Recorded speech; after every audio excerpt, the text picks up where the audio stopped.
Hey guys, welcome to my channel. This is Neha Sharma and आज मैं आपके साथ में एक ऐसी रेमेडी शेयर करने वाली हूँ हेयर फॉल के लिए और फ्रिज फ्री हेयर के लिए, जो बहुत अच्छी होती है। जो जिसमें आपने इंग्रेडिएंट्स आई थिंक यूज़ किए होंगे, आई डोंट नो, लेकिन आपने ऑनलाइन ज़रूर इसके बारे में सुना होगा, रेमेडी के बारे में। एंड मैं इसे काफ़ी लॉन्ग रन से यूज़ करती हूँ अपने हेल्दी हेयर के लिए। तो जब भी मुझे लगता है कि मेरे बालों में थोड़ा सा हो रहा है कि हाँ, मुझे चाहिए, एक ट्रीटमेंट चाहिए अपने बालों के लिए विच इज़ नेचुरल, तो मैं हमेशा इस रेमेडी को अप्लाई करती हूँ अपने बालों में। तो उसके लिए मैं क्या करती हूँ, मैं लेती हूँ एक पैन जिसमें मैं डालती हूँ एक बड़ा ग्लास पानी और फिर उसके बाद में मैं इसमें ऐड कर देती हूँ 2 चम्मच फेनुग्रीक सीड्स, जिसे आप मेथी दाना भी बोलते हो। और आपने सुना ही होगा कि मेथी दाना कितना अच्छा होता है आपके हेयर फॉल के लिए, आपके फ्रिजीनेस के लिए, बालों के, क्योंकि उसका टेक्सचर ही बहुत ऐसा होता है कि बहुत ज़्यादा चिकना आपको देखने में लगेगा जब आप उसे ग्राइंड करते हो उसके बाद में। फिर उसके बाद में आपको लेना है यहाँ पे 2 चम्मच अनियन सीड्स, जो कि होता है कलौंजी। एंड आपने सुना ही होगा कि कलौंजी आपके जो ग्रे हेयर हैं उनको भी मतलब प्रिवेंट करता है होने से। यानी कि अगर आप को लग रहा है कि आपके जो बाल हैं वो धीरे धीरे ग्रे हेयर में कन्वर्ट हो रहे हैं, तो आप कलौंजी का यूज़ कर सकते हो। वो प्रिवेंट करता है, ऐसा नहीं है कि वो आपके ग्रे हो गए हैं जो हेयर उनको ब्लैक कर देगा या फिर उनको ब्लैक में कन्वर्ट कर देगा, ऐसा कुछ नहीं होता है। बस ये क्या है कि उस चीज़ से प्रिवेंशन करता है एक हद तक। और उसके बाद में आपको यहाँ पे 4 से 5 हिबिस्कस लीव्स ले लेनी है, जो कि बहुत अच्छी होती है आपके हेयर फॉल के लिए। आप यहाँ पे फ्लावर भी यूज़ कर सकते हो, मेरे पास नहीं थे तो मैंने इसलिए यूज़ नहीं किए। फिर ये आपको जो हम अभी बॉईल कर रहे हैं पानी, वो आपको तब तक बॉईल करना है जब तक इसका जो वाटर है वो हाफ़ ना हो जाए, तब तक आपको ये बॉईल करना है। उसके बाद में मैं यहाँ पे, आप देख ही रहे हो, एलोवेरा है मेरे हाथ में। मैं इसे स्कूप आउट कर रही हूँ चम्मच से। मैं इसे मोटा मोटा स्कूप आउट कर रही हूँ। उसके बाद में मैं इसे चॉपर से चॉप कर लेती हूँ, जो कि अभी आप आगे देखोगे। तो जैसे कि आपको पता ही है कि एलोवेरा भी एक बहुत जेली टेक्सचर रखता है, तो और बहुत अच्छा होता है जब भी आपको लगे कि हाँ, मेरे बालों में शाइन जा रही है या फ्रिजीनेस हो रही है, एक वॉल्यूम चाहिए बालों के लिए, तो उस टाइम पर आप एलोवेरा लीव्स का यूज़ करते हो। और एलोवेरा तो होता ही हमारे स्किन और हेयर के लिए बहुत अच्छा है, आपको पता ही है ये।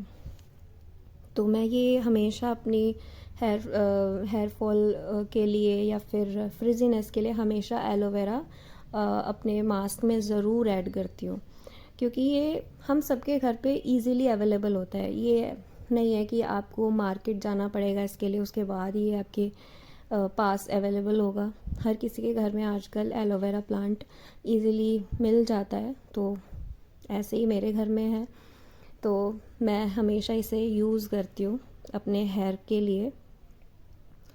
और आप हो सके तो नेचुरल जो एलोवेरा है जो आपके घर में है वही यूज़ कीजिएगा, क्योंकि नेचुरल बेस्ट होता है।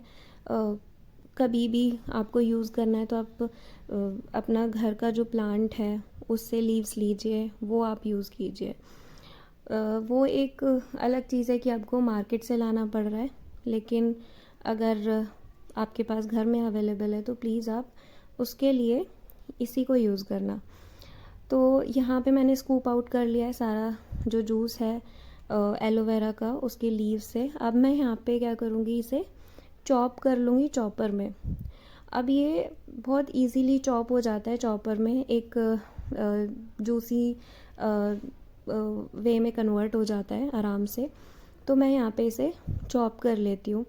अब सबको मतलब हर किसी ने यूज़ किया होगा एलोवेरा अपने हेयर में, और जब आप यूज़ करते हो तो वो बालों में अटक जाता है। मेरे साथ में भी ये प्रॉब्लम होती थी कि एज अ हेयर मास्क मैंने यूज़ किया, क्योंकि उसके बहुत ही इफ़ेक्टिव रिज़ल्ट्स देखने को मिलते हैं। तो मैं भी यूज़ करती थी इसको ऐसे, तो वो मेरे बालों में ऐसे फंस जाता था एंड उसे निकालना बहुत मुश्किल हो जाता था। तो उसकी वजह फिर वही है कि मार्केट से लाना पड़ता था एलोवेरा, मार्केट वाला यूज़ करो, बट फिर वो मार्केट जिससे जब आप लेकर के आते हो फिर वो नेचुरल नहीं रह जाता है। उसमें काफ़ी सारे प्रिजर्वेटिव्स होते हैं, काफ़ी अलग इंग्रेडिएंट्स भी होते हैं एलोवेरा के साथ में, जो मुझे पसंद नहीं है अपने बालों में लगाना। तो मैं इस तरीके से अपने घर में ही एलोवेरा जेल एलोवेरा जेल निकाल लेती हूँ। जैसे कि आप देख सकते हो मैंने एक हैंकी लिया है और ये जो जूस है मैंने इसमें पलट लिया।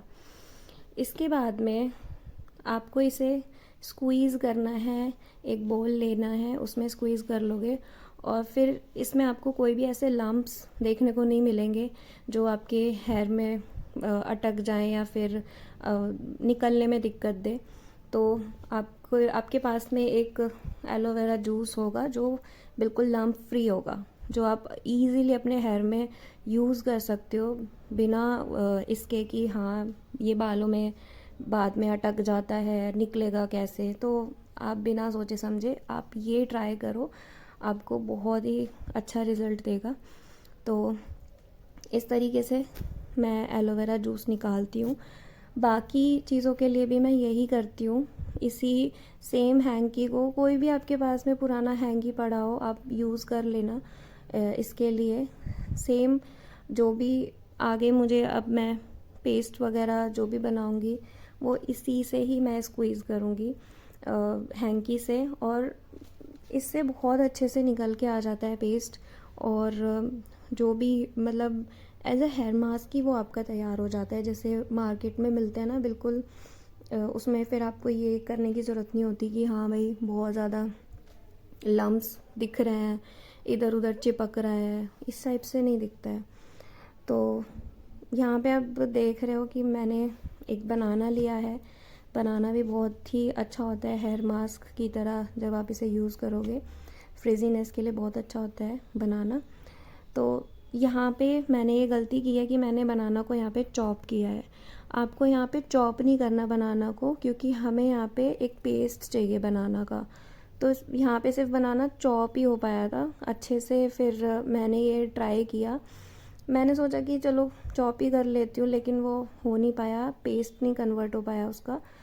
तो जो भी था मैंने पेस्ट स्क्वीज़ कर लिया, लेकिन बाद में ये जो चॉप्ड बनाना था इसे मैंने जो मिक्सर जार है उसमें मैंने इसे ट्रांसफ़र कर लिया था, क्योंकि काफ़ी ज़्यादा बच गया था बनाना और इतना ज़्यादा स्क्वीज़ आउट नहीं हो पाया था चॉपिंग के बाद में ये बनाना। तो मैंने इसे उसमें ट्रांसफ़र कर लिया था, वो उस पेस्ट के साथ में जो हमने बॉईल किया था। तो वो जो बॉइल्ड पेस्ट है ना आपका, जो आपने पैन में बॉईल किया होगा, तो जब वो हाफ़ रह जाए उसका वाटर, उस टाइम पर आपने टर्न ऑफ कर देनी है गैस। उसके बाद में आपको क्या करना है, वो जो पेस्ट है, जो मिक्सचर है, वो आपको उसको मिक्सचर को पेस्ट में कन्वर्ट करने के लिए आपको जार में लेना होगा, मिक्सर जार में। और फिर आपको मिक्सी से उसे ग्राइंड कर लेना है अच्छे से, इतना कि वो एक बहुत ही स्मूथ पेस्ट में कन्वर्ट हो जाए। ठीक है, तो आपको ये चॉप नहीं करना है बनाना, ये मेरी गलती थी, यहाँ पे मैंने चॉप कर दिया है। तो आपको ये चीज़ नहीं करनी, ये इग्नोर करना। आप इसे एलोवेरा के लिए यूज़ कर सकते हो इस चीज़ को।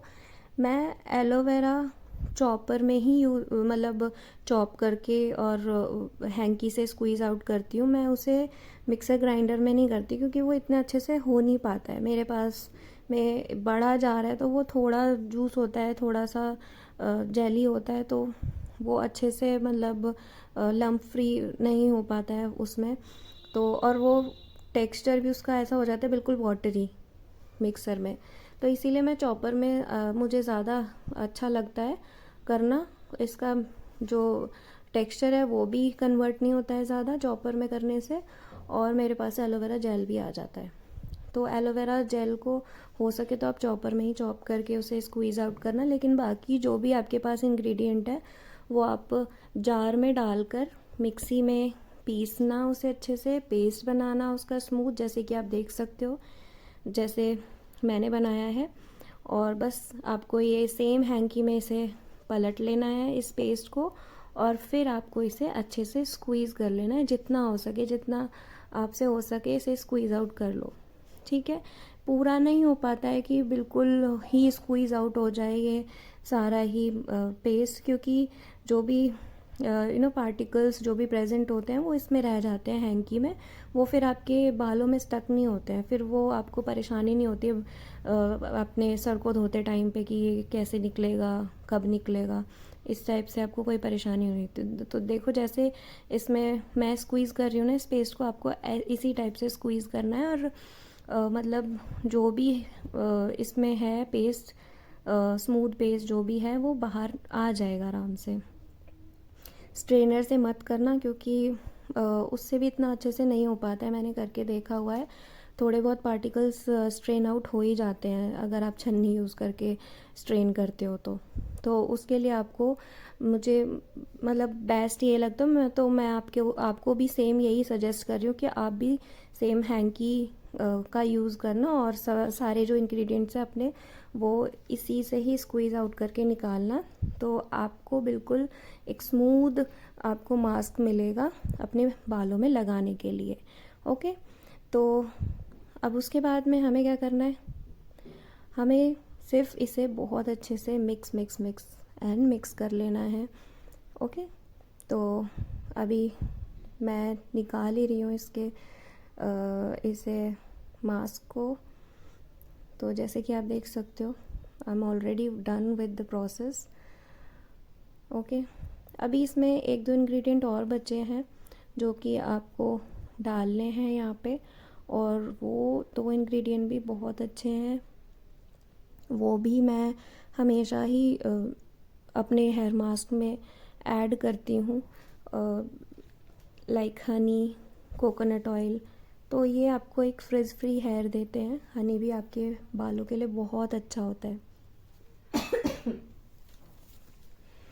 तो यहाँ पे आपको 2 चम्मच हनी ऐड कर लेना है अपने पेस्ट में। Sorry for the disturbance. And आपको सेम यहाँ पे 2 चम्मच आपको कोकोनट ऑयल ले लेना है, या फिर जो भी ऑयल आप यूज़ करते हो, आप मस्टर्ड ऑयल यूज़ करते हो या फिर ऑलिव ऑयल, या फिर कोई भी आप मतलब अपना जो भी हेयर ऑयल आप अपने स्कैल्प में यूज़ करते हो वो आप यहाँ पे ले सकते हो। मैं सिंपली ये वाला ऑयल यूज़ करती हूँ, या फिर मेरे पास एक होममेड मेरा बना हुआ ऑयल है, मैं वो यूज़ कर लेती हूँ। मेरे पास कोकोनट ऑयल था सिंपली, तो मैंने अभी यहाँ पे यही यूज़ कर लिया है आपकी कन्वीनियंसी के लिए। तो मैंने 2 चम्मच यहाँ पे कोकोनट ऑयल ऐड कर लिया, एंड आपको सिर्फ यहाँ पे बहुत अच्छे से इसे मिक्स कर लेना है। उसके बाद में अब हम यहाँ पे इस हेयर मास्क को अपने बालों में लगाएंगे। ठीक है, अब ये हेयर मास्क इसकी कंसिस्टेंसी जैसे कि आप देख सकते हैं एक जेली कंसिस्टेंसी है, एलोवेरा जेल होने की वजह से, मेथी सीड्स होने की वजह से इसकी कंसिस्टेंसी थोड़ी सी जेली बेस्ड हो जाती है, तो उसकी वजह से आपको बहुत ही अच्छे से इसे अप्लाई करना होगा। उसके लिए आपको एक टेक्निक की ज़रूरत पड़ेगी, वो ये है कि आपको जो आपके पास में मास्क का जो बोल होगा वो अपने सर के थोड़ा क्लोज रखना, और थोड़ा अप्लाई करते रहना, क्योंकि वो जो मास्क है ना वो आपके हाथों में एकदम से नहीं आ पाएगा। वो जेली बेस्ड मास्क है, तो वो आपके हाथों से बहुत ज़्यादा गिरेगा, आप अपने मतलब बहुत आराम से उसे नहीं उठा पाओगे। तो सर के पास में रखना बोल को और अप्लाई करना स्टार्ट करना, जैसे मैंने किया था। और यहाँ पे आपको 1-2 घंटे के लिए इसे छोड़ देना है, मिनिमम 1 घंटा तो रखना होगा आपको ये मास्क। उसके बाद में आप धो सकते हो अपने बालों को, और मैक्सिमम आप इसे 2 या 2.5 घंटे के लिए भी रख सकते हो। अब जैसे कि आप देख रहे हो कि मैं अब यहाँ पे मुझे 2 घंटे हो चुके थे मास्क को अप्लाई किए हुए। उसके बाद में मैं अपना जो सर है वो अच्छे से धो रही हूँ यहाँ पे। अब आप कोई भी शैम्पू जो आप यूज़ करते हो वो आप यहाँ पे यूज़ कर सकते हो, और अपने हेयर को अच्छे से क्लीन कर लो उस शैम्पू को यूज़ करके। अगर आपको कन्वीनियंट लगता है, आप यूज़ करते हो तो आप कंडीशनर भी यूज़ कर सकते हो। मैंने यहाँ पे ज़रूरी नहीं समझा तो मैंने नहीं यूज़ किया है। एंड आफ्टर लुक देख सकते हो, अभी मैंने अपने बालों को कॉम्ब नहीं किया है, ठीक है। तो जो मेरे बाल थोड़े से इलझ रहे हैं थोड़े से, तो उन्हें इग्नोर करना, और बस थोड़ा ये दिखाना चाह रही हूँ कि हाँ, मेरे बालों में शाइन जो भी है वो इसी मास्क की वजह से आती है। और जो भी मैं ये होममेड रेमेडी ट्राई करती हूँ अपने बालों के लिए, और मुझे बहुत ही अच्छा रिज़ल्ट देखने को मिलता है हर बार जब भी मैं इसे यूज़ करती हूँ। तो मैंने अभी बिल्कुल भी अपने बालों में कंघी नहीं करी है, कॉम्ब नहीं किया है, तो कॉम्ब करने के बाद में और भी अच्छा रिज़ल्ट आपको देखने को मिलेगा। और फ्रिज फ्री हेयर, हाँ, ये होंगे आपके। तो please do share, like, subscribe my channel.